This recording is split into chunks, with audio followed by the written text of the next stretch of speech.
bencana pada masa nifas.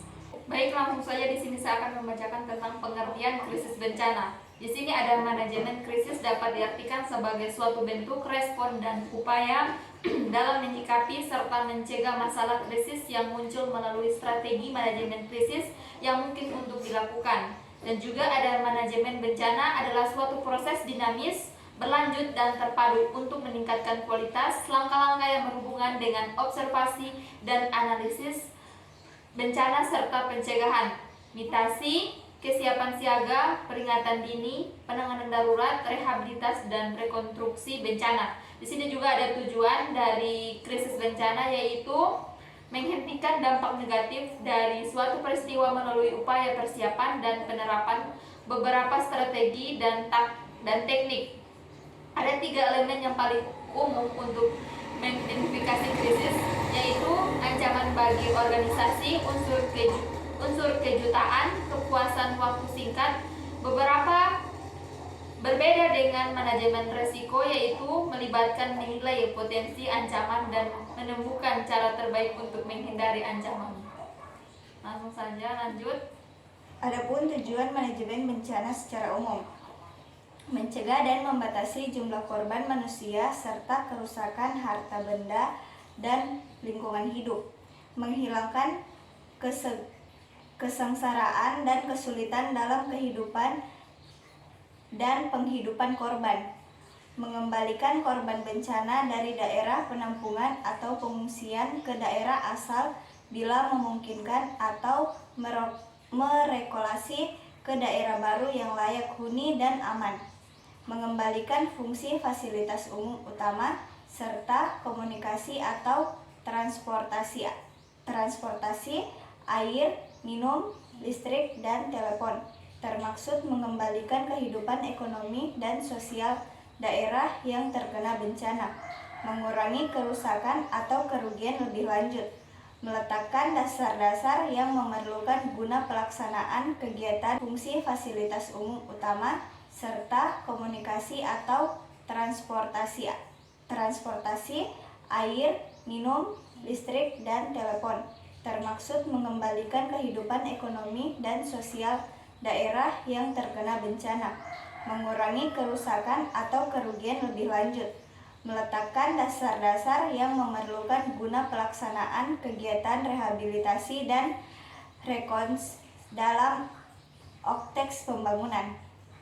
Kemudian adapun pengertian nifas, masa nifas atau postpartum disebut juga puerperium yang berasal dari bahasa Latin, yaitu dari kata pior yang artinya bayi dan perios berarti melahirkan.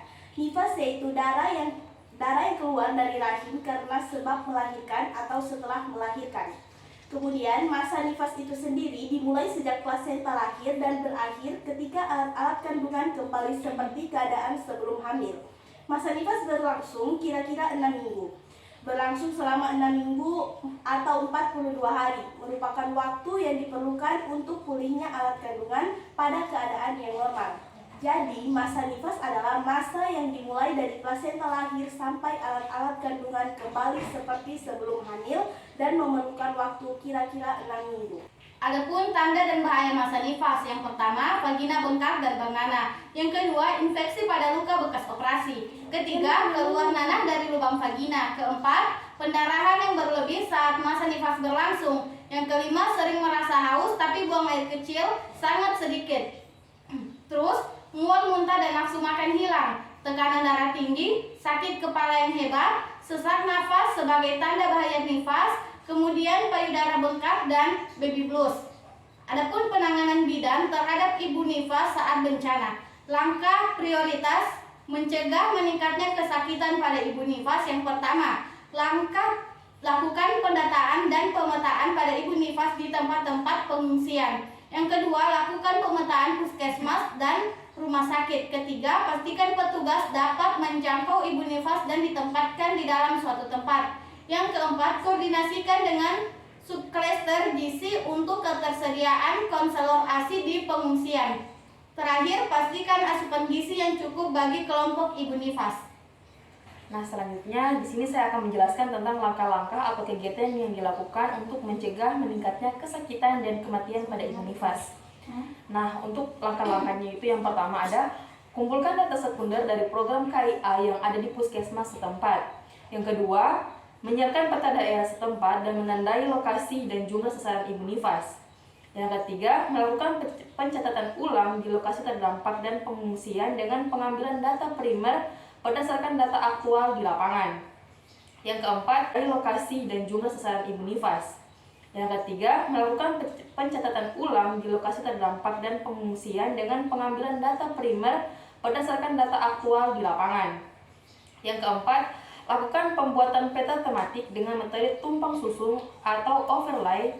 Overlay ini pada peta dilakukan terhadap beberapa data atau indikator seperti jumlah ibu nifas. Nah, indikator ini dapat ditambahkan sesuai dengan kebutuhan. Dan yang terakhir, lakukan pemetaan untuk perencanaan dan respon cepat dalam memberikan pelayanan kesehatan di reproduksi pelayanan reproduksi di lapangan.